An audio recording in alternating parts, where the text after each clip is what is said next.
Friend, কেমন আছো তোমরা সবাই? আশা করছি সবাই খুব ভালো আছো, সুস্থ আছো। আর আমিও মোটামুটি আছি। মোটামুটি বললাম কারণ শরীরটা কালকে রাত্রে থেকে খুবই খারাপ, কালকে থেকে জ্বর, ওই জন্য আজকে সকাল থেকে বিছানা থেকে উঠতে পারিনি, শুয়েছিলাম। তো ওই জন্য সবে এখন বাজে 3:30 বিকেল। তো আমি এখন উঠে বাড়ির সমস্ত কাজ করলাম। দেখো এখন বিছানা পরিষ্কার করে যে ঘর পরিষ্কার করছি, ঘরে এই যে তোমার দেওয়ালগুলোতে দেখো কেমন যেন ঝুল পড়েছে। তো ওগুলো হচ্ছে পরিষ্কার করবো করে করাই হচ্ছে না। তো এখন ভাবলাম যে স্নান যেহেতু করিনি, তাহলে এখন পরিষ্কারটা করিনি। আর হিয়া গেছে বাইরে, আর এখানে এই জিনিসগুলো আমার পরে দেখো নষ্ট হচ্ছে কীভাবে। তো তোমাদেরকে দেখাই চলো। আজকে রান্নাবাড়িও কিছু হয়নি। দেখো বাসন মেজে এখানে সব বাসন রেখেছি, মানে এটার মধ্যেই যা বাসন ধরে। আর বাদ বাকি এখানে যে বাসনগুলো আছে এগুলো সব কাজে লাগে না, তো এগুলো রেখেছি, মানে এগুলো বদল দিয়ে অন্য আর একটা কড়াই হোক বা কিছু হোক নিতে হবে। তো এখানে গ্যাসটা তো পরিষ্কার করা আছে, গ্যাসটা পরিষ্কার করে রেখেছি কারণ রান্নাবাড়ি হয়নি। আর এখানে যে ফাঁকা জলের বোতলগুলো, এই জলের বোতলগুলো জল এখন নেই আপাতত, ট্যাপ থেকে পরে আনতে হবে, ওই জন্য এখানে সব কিছু জল করা আছে। আর একটা ঘর হলে যা অসুবিধা হয় তোমরা তো জানো, সব কিছু এক ঘরের জন্য ঘরটা নোংরাও বেশি হয়। তো এখানে আমার দেখো লেপ ব্ল্যাঙ্কেট সব কিছু পড়ে আছে, কারণ এগুলো রাখার জায়গা নেই। কারণ আগে তো তোমরা তো জানো না, আমরা তো হচ্ছে যে আগে এই ঘরে ছিলাম না। তো আমাদের উপরের ঘরে ট্রাঙ্ক আছে, তো ওখানে তো সিঁড়ি নেই আপাতত উপরে যাওয়ার জন্য, ওই জন্য যেতেও পারি না, এগুলো তুলে রাখতেও পারি না। তো আর আমি তো এগুলো একা একা কাচতেও পারবো না।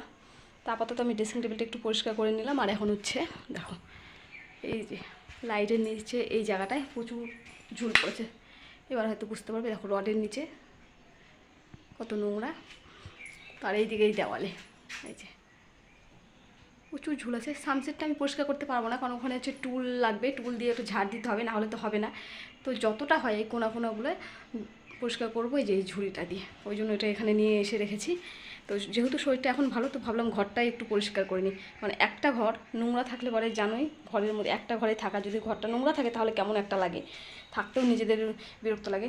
আর ঠান্ডার জন্য এটা পাড়া হয়েছিল দেখো, মানে এটাকে কী নাম বলে জানি না। এটা পাড়া থাকলে কী হয়, তোমার মেঝে থেকে যে ঠান্ডাটা ওঠে সেটা ওঠে না। তো ঘরে এখানে একটু বসা, হিয়া কোনো সময় একটু বসে পড়তে বসে, দিয়ে লেপগুলো যে কবে উঠবে জানি না। তোর বাবা তো বললো কাচবে, আমি তো একা ব্ল্যাঙ্কেট কাচতে পারবো না অত বড়। তোর বাবা কেচে দেবে, তারপরে এগুলো তুলে রাখা হবে। গরম তো পড়ে গেছে, তবুও তুলতে পারছি না। তো আপাতত বিছানাগুলো পরিষ্কার করেছি। তো চলো এবার ঘরটা পরিষ্কার করি, তারপর তোমাদেরকে আবার দেখাচ্ছি।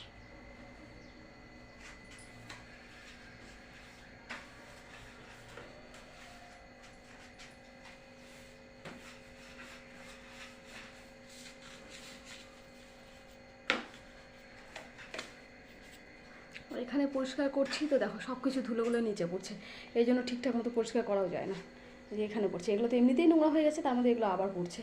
তো এগুলো কাচতে হবে, কোন দিন কাচা হবে জানি না, কিন্তু এইভাবে পরিষ্কার করতে গিয়ে আরও বেশি নোংরা হয়ে যাচ্ছে। তো দেখো এবারে পরিষ্কার করেছি, মোটামুটি যতটা পেরেছি ততটা পরিষ্কার করেছি। এই যে গোটাটায় পরিষ্কার কমপ্লিট। এবারে আমি এবারে যাবো স্নান করতে। আর তোমরা জানোই একটা ঘর হলে কতটা অসুবিধা হয়, কতটা প্রবলেমে পড়তে হয়। কারণ জামা কাপড় যত যা কিছু সব কিছু এক ঘরে, যে হিয়ার বই খাতা থেকে শুরু করে সব কিছু এই ঘরেই, খাওয়া দাওয়া বলো সব কিছু।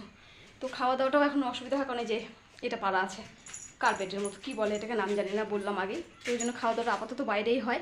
তো ঘরে আগে খাওয়া দাওয়া হতো ফ্যানের জন্য, যে ফ্যানটা দিয়ে গরমের সময়, তো এখন আর সেটা হয় না। তো এগুলো যতদিন না তুলবে ততদিন সেটা আর হবে না। তো আপাতত আর এই যে এখানে আমি রান্না করি, দেখো তোমাদেরকে দেখাই বারান্দায়,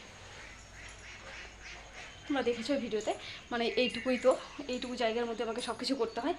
ঘর থেকে বেরিয়ে বারান্দার মধ্যে রান্নাবাড়ি সব কিছু, তো এক্সট্রা কোনো আর জায়গা নেই। ওইদিকে যে জায়গাটা আছে উঠোনটা তো ফাঁকা, ওটা পুকুর পাড়, ওটা ঠিক না করলে ওখানে কিছু করতে পারবো না, যার জন্য ওগুলো গোটাই ফাঁকা পড়ে আছে। বাথরুমের ওই দিকটা, আর বাড়িতে তো জলের ব্যবস্থাও নেই। তো এখন যে জলটা আনা আছে দুপুরে সেটাতে স্নান করতে হবে, বিকালে আর তো আজকে জল আনা হবে না, আমি তো নিয়ে আসতে পারবো না, আর ওর বাবাও বাড়িতে নেই, আবার জল আনতে কালকে দুপুর। তো আপাতত যেটুকু আছে সেটাতে স্নান সেরে নিই। তো চলো আজকের মতো টাটা। ভিডিওটি ভালো লাগলে অবশ্যই লাইক কমেন্ট অ্যান্ড সাবস্ক্রাইব করে দিও, আর সাবস্ক্রাইব করে আমার পাশে থেকো। তো টাটা বন্ধুরা, সবাই ভালো থেকো, সুস্থ থেকো, টাটা।